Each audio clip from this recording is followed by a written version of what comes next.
دنیا کی دو بڑی معیشتوں امریکہ اور چین کو حریف نہیں شراکت دار ہونا چاہیے، شی جن پنگ۔ اگر چین مغرب کے ساتھ اچھے تعلقات چاہتا ہے تو اسے یوکرین میں روس کی جنگ کی حمایت کرنا چھوڑ دینا چاہیے، نیٹو۔ ہیٹی میں نصف سے زائد آبادی غذائی عدم تحفظ کا شکار ہے، اقوام متحدہ۔ وائس آف امریکہ واشنگٹن سے اہم خبروں کے ساتھ سعدیہ زیب رانجھا۔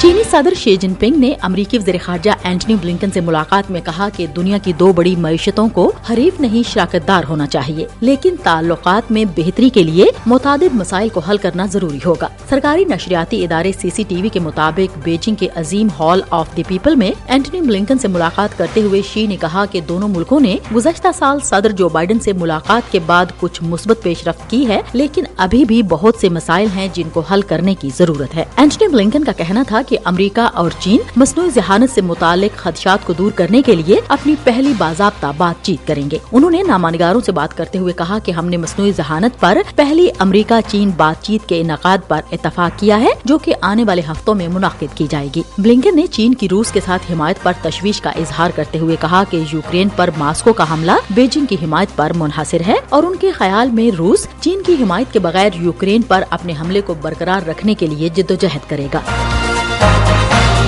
ہم وائس آف امریکہ واشنگٹن سے آپ سے مخاطب ہیں۔ دوسری جانب نیٹو کے سیکرٹری جنرل جینس اسٹالٹنبرگ نے بیجنگ کو غیر معمولی سخت الفاظ میں متنبع کرتے ہوئے کہا کہ اگر چین مغرب کے ساتھ اچھے تعلقات چاہتا ہے تو اسے یوکرین میں روس کی جنگ کی حمایت کرنا چھوڑ دینا چاہیے۔ China is propping up Russia's war economy, sharing high-end technology like semiconductors and other dual-use items with Russia. مغربی فوجی اتحاد کے سربراہ نے برلن کے دورے کے دوران کہا کہ ماسکو کی جنگی کوششوں کے لیے بیجنگ کی مدد بہت فائدہ مند ہے، کیونکہ وہ سیمی کنڈکٹرز جیسی اعلیٰ ترین ٹیکنالوجی کا اشتراک کر کے روس کی جنگی معیشت کو فروغ دے رہا ہے۔ اسٹالٹنبرگ نے خبردار کیا کہ چین کا کہنا ہے کہ وہ مغرب کے ساتھ اچھے تعلقات کا خواہاں ہے، لیکن وہ اس کے ساتھ ساتھ دوسری جنگ عظیم کے بعد یورپ میں سب سے بڑے مسلح تصادم کو ہوا دے رہا ہے۔ یہ دونوں کام ایک ساتھ نہیں ہو سکتے۔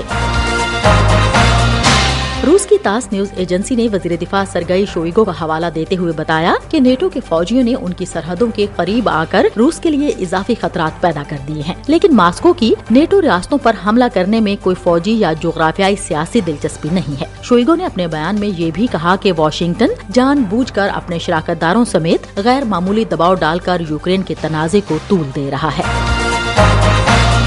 اقوام متحدہ کے ورلڈ فوڈ پروگرام کے سربراہ کا کہنا ہے کہ ہیٹی میں صورتحال انتہائی تشویشناک ہے اور نصف سے زیادہ آبادی غذائی عدم تحفظ کا شکار ہے۔ کارل اسکاؤ نے جمعرات کو نیو یارک میں صحافیوں سے بات کرتے ہوئے اسے 2010 کے زلزلے کے بعد ہیٹی میں بدترین انسانی صورتحال قرار دیا۔ تاہم ان کا کہنا تھا کہ وہ ملک میں سیاسی بحران کے باوجود پر امید ہے۔ قبل ازیں جمعرات کو ایرل ہینری نے ہیٹی کے وزیر اعظم کے عہدے سے استعفیٰ دے دیا تھا، جس سے نئی حکومت کے اقتدار سنبھالنے کی راہ ہموار ہو گئی۔ ملک گینگ کے تشدد کے زد میں ہے، جس میں جنوری سے مارچ تک 25,000 سے زیادہ افراد ہلاک یا زخمی ہوئے ہیں۔